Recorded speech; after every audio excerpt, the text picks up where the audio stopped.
All righty, it's 3:45, folks, so we're going to begin our fourth press conference of the day. This is with representatives of the Richmond Spiders. We have Addie Budnick and Grace Townsend here with us. You know, we have some photographers here. Either of you have questions for starters? No? Okay, I'm gonna open up. Just for both of you, 50 wins the last 2 years, obviously including 29 wins this year. What's going on at Richmond? Yeah, it's definitely been a build over the past couple years, but now we're just building off of experience from the years before, and it's just accumulated over time, and I think you're seeing a product of that, especially over the past 2 years. Our chemistry off the court is super strong, and I think that's translating on the court as well. I think for sure, adding on to what Addie said, it's definitely been adding up over the past year, especially the last 2 years. We've been able to see our chemistry on the court as well as off the court, and I think that's showing in the way we play and how well we've been doing. Now, you guys have played Duke already. Yeah. Talk about, you don't have to talk about game one, but talk about playing Duke. You know, what you see from that program here and what you're expecting tomorrow in the first round of the NCAAs. Yeah, obviously they're a super athletic team, but that was our first game of the season. We've grown a ton as a team, and they have as well, so it's definitely going to be a different feel, a different matchup out there. But we're just excited to be able to compete, especially on such a large stage. Mm-hmm.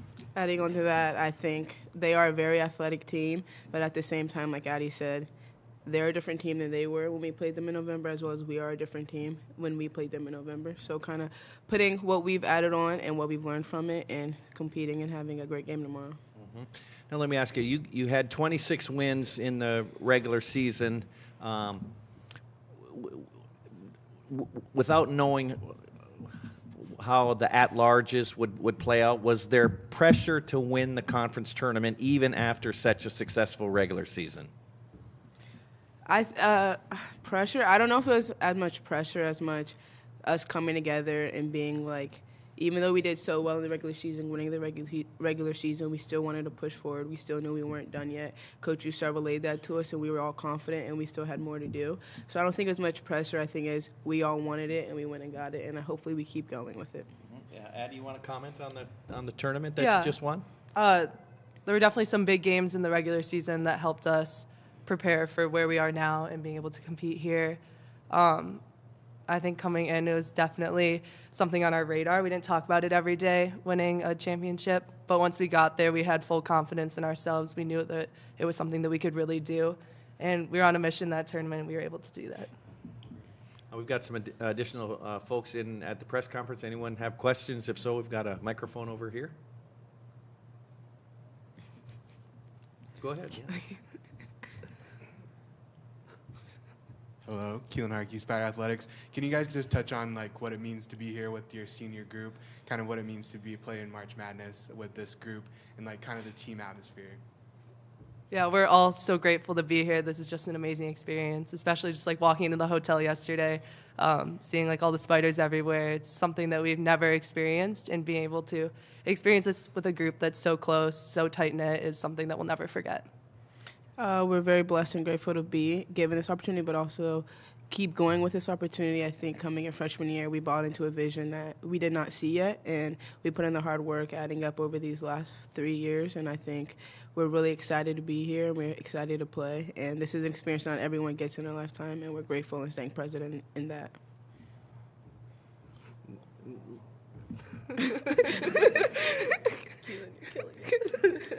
So you guys had a record-breaking season, a bunch of firsts for the Spiders and as a program. Is this sort of something you take into account preparing for Duke tomorrow? Or have you guys kind of just celebrated the first and records and moved on? What's kind of like the game plan or preparation for Duke? Yeah, I mean, we definitely celebrated our victories over the past week, but now it's a new season. It's win or go home. So taking what we learned from all the games before, especially the first time we played Duke, and just being ready and preparing for tomorrow and just competing out there and winning on a big stage. I think we've celebrated them, we've enjoyed them, but at the same time, that was almost like yesterday's news, and we still have more to do, and we can't live off of what we did previously to get us where we are now, but also remember the hard work that went into it and use that to play Duke tomorrow. You guys have won, I believe, 20 of your last 22 games, which is remarkable. What's the keys? What has been the driver of the winning ways here this year for your team? We definitely have been a younger team in the past, and this year we're a little more older, more poised, more confident, and just building off of all that experience from years prior and just the games accumulating over this season. And I think that's showing on the court, and then those losses that we took, we learned from them. They were big learning experiences, whether that's defense, offense, and we were able to run with that and kind of make a run at the end of the season. Do you think it's helpful that you've played Duke once already this year? Yeah, we definitely have some film on them, some things that we need to work on, which we went over, which is super helpful. But like I said earlier, they're definitely a bit of a different team now, like us. So taking that, learning from it, and implementing some of the new things that we've done. Okay.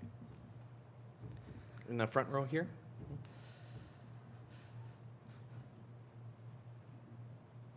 Hi, Blaine McCormick, Spider Athletics. Grace, for you being from Richmond, seeing this program in high school and now representing it, what does it mean to bring this program and the city of Richmond to a national stage? I mean, for sure. I remember going to a couple of the games when I was in high school and seeing how when we come here and we evolve through the years and it becomes a winning program and we start buying into what the coaches are telling us and working hard in everything we do. And then we get to the A-10 championship and it's in Richmond. I have my whole family, a bunch of the crowd is there. I mean, it means the world. And I think also I wouldn't be here without anybody else that's here with me. So I think us all putting in all the hard work, combining and trusting our chemistry and everything we've put into it, I think it's amazing to see how far we've come thus far, but we still want to keep going. Any other questions? Addie, Grace, congratulations again on a championship season and on making the NCAA tournament. All the best tomorrow. Thank you.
welcome everyone for our final interview session of the day. We have Richmond Spider coach Aaron Roussel with us today, and I'm going to open up the floor for questions, and I'm going to go ahead to our Zoom call and ask Natalie Haverin with the next.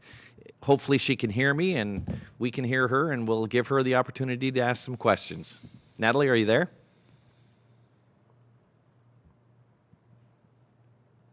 Yes, I am. Good. Great. The floor is yours. Hi, Aaron. Hope you're doing well. I'm doing well. Thanks, couple Natalie. questions. Starting off, did those shoes come with you from Richmond after the A10 championship? They came with me. There was a minor snafu. I put my 13-year-old in charge of bringing those along. They made it to Columbus, and just by the skin of his chinny chin chin, they made it off the plane onto the bus. So that was the last-minute save from the 13-year-old and his one job. But they are here, and they will be worn for the tournament for sure. And how do you think you've grown, or your team has grown since the season opening loss against Duke? Well, I think first off, I don't think we played very well that game. So we can kind of compare what we are right now to how we played that game. I think there's a tremendous amount of growth. But even before that, I thought we were in a better spot than what we showed that game. I think we had to manage the disappointment. And I think anytime you have a championship team, a championship season, things are going well for you, you kind of have to look back at some times where it didn't go well, some adversity. And you don't expect to get hit in the mouth and punched in the face the first game and have adversity happen right there. But we really kind of had to check ourselves a little bit. I think we kind of came into that game not overconfident by any stretch, but I think feeling like things were in a good spot. And then the scoreboard kind of told you it wasn't in a good spot. And so I think we kind of had to regroup and, not that we were on cloud nine going into it, not that we thought, we were everything. But I think we kind of had to go back to the drawing board and kind of be a little more basic with what we were. Offensively, we got to be a little more simple. Defensively, we got to up, I hate to say effort, intensity, but just didn't feel like we had it that game. And then obviously we kind of got our tails kicked on the rebounding boards there too. So, maybe, Natalie, maybe I just said all across the board, but I think it definitely sent us back to the drawing board, that first game. And then it's now been about a week and a half since winning the A10 championship.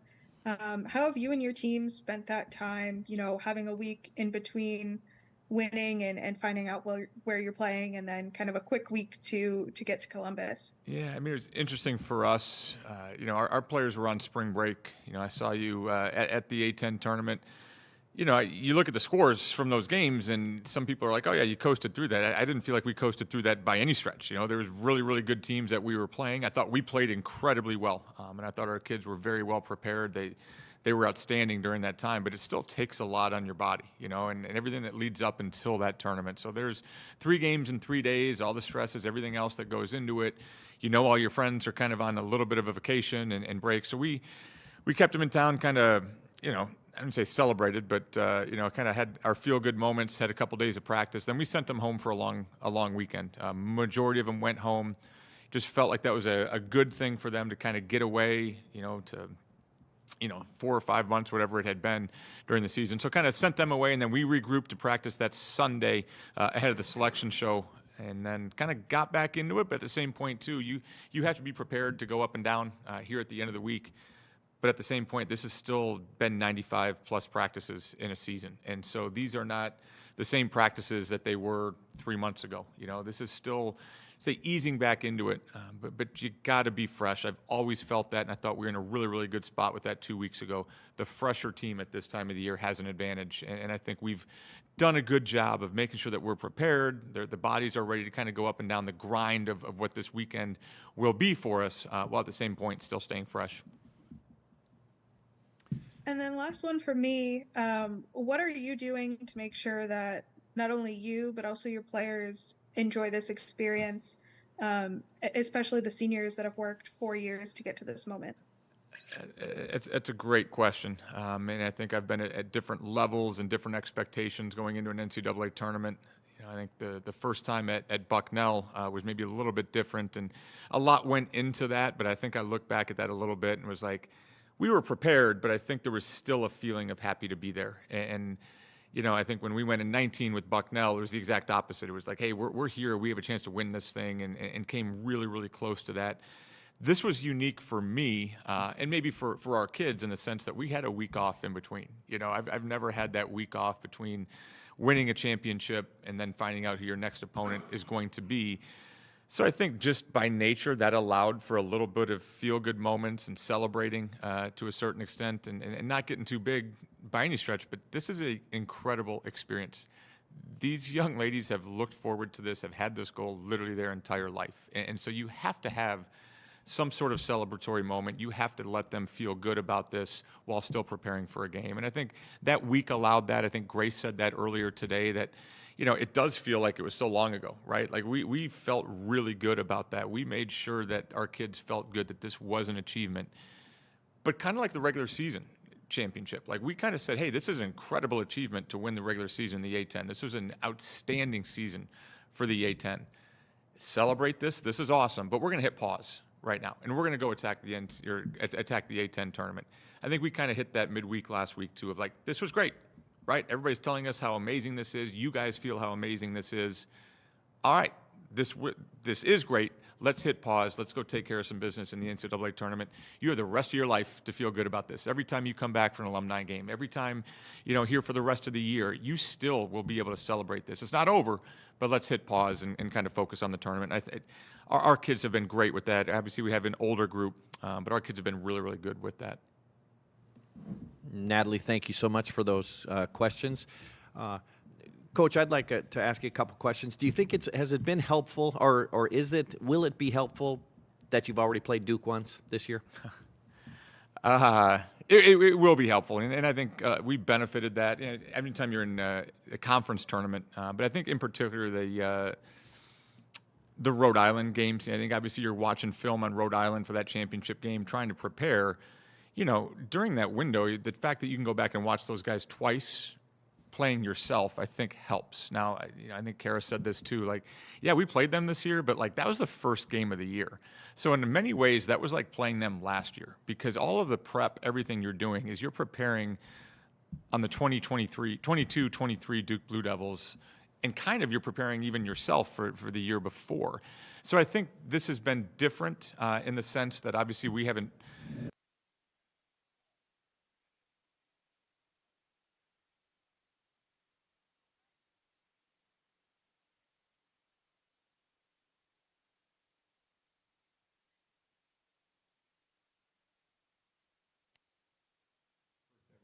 Collegiate basketball games.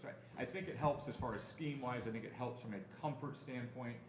Maybe some marketing salesmanship from us telling our players of, hey, we've seen these guys before. But I think from a coaching standpoint, even from our mature player standpoint, like we know that was forever ago, and may as well have been from last year's season too. Okay, fast forward to now. What do you see when you look at the film of Duke? Oops. Hold on. Sorry about that, Coach.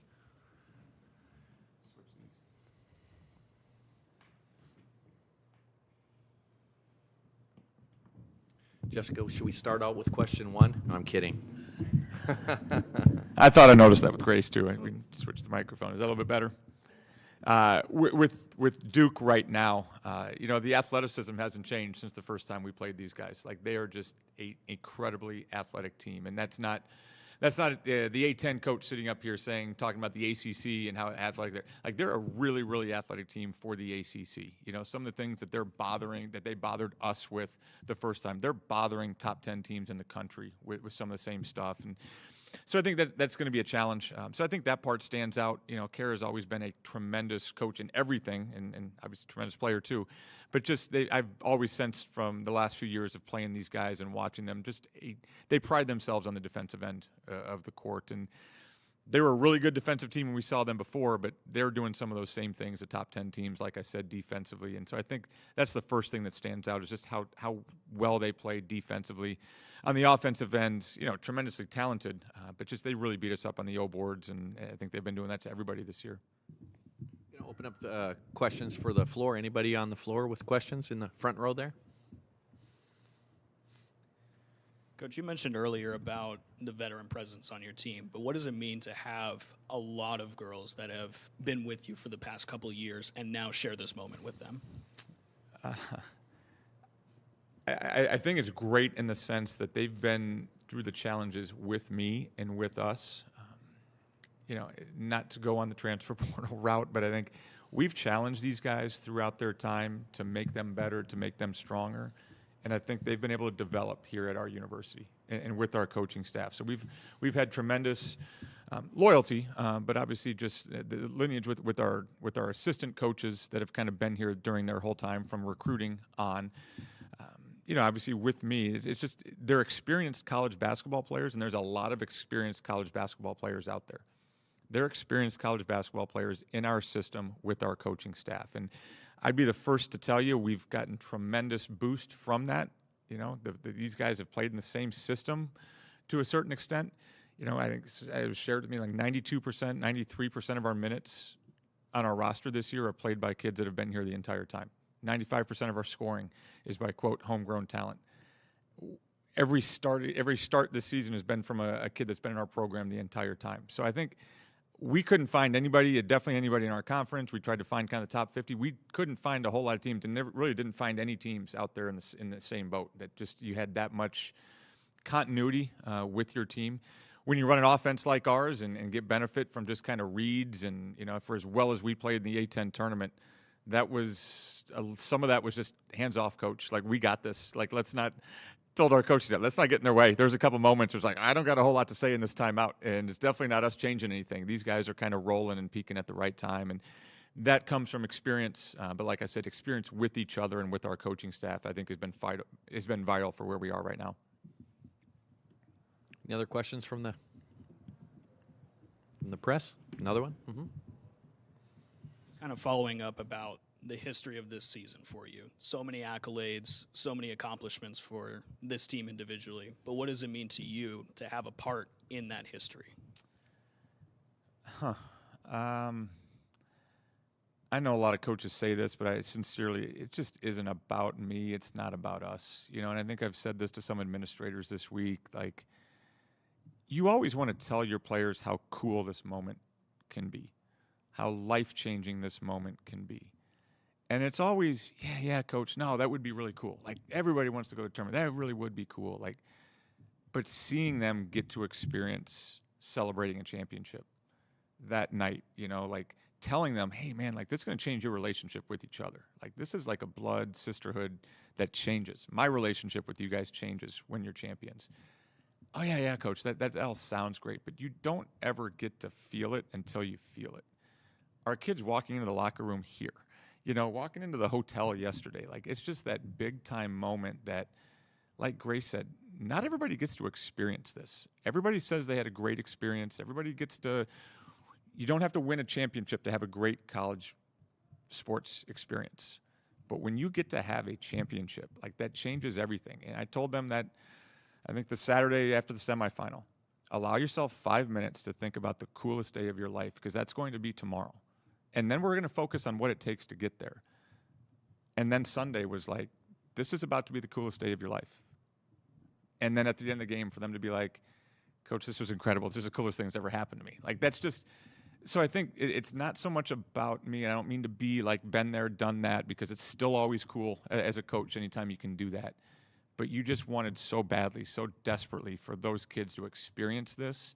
And now that they get to, I think for me and coaching staff, that means the world, and that kind of gives us the warm feeling to give them that. Anything else for Coach? Coach, have a great practice. Congratulations again on a championship season, and all the best tomorrow. All right. Thank you, guys.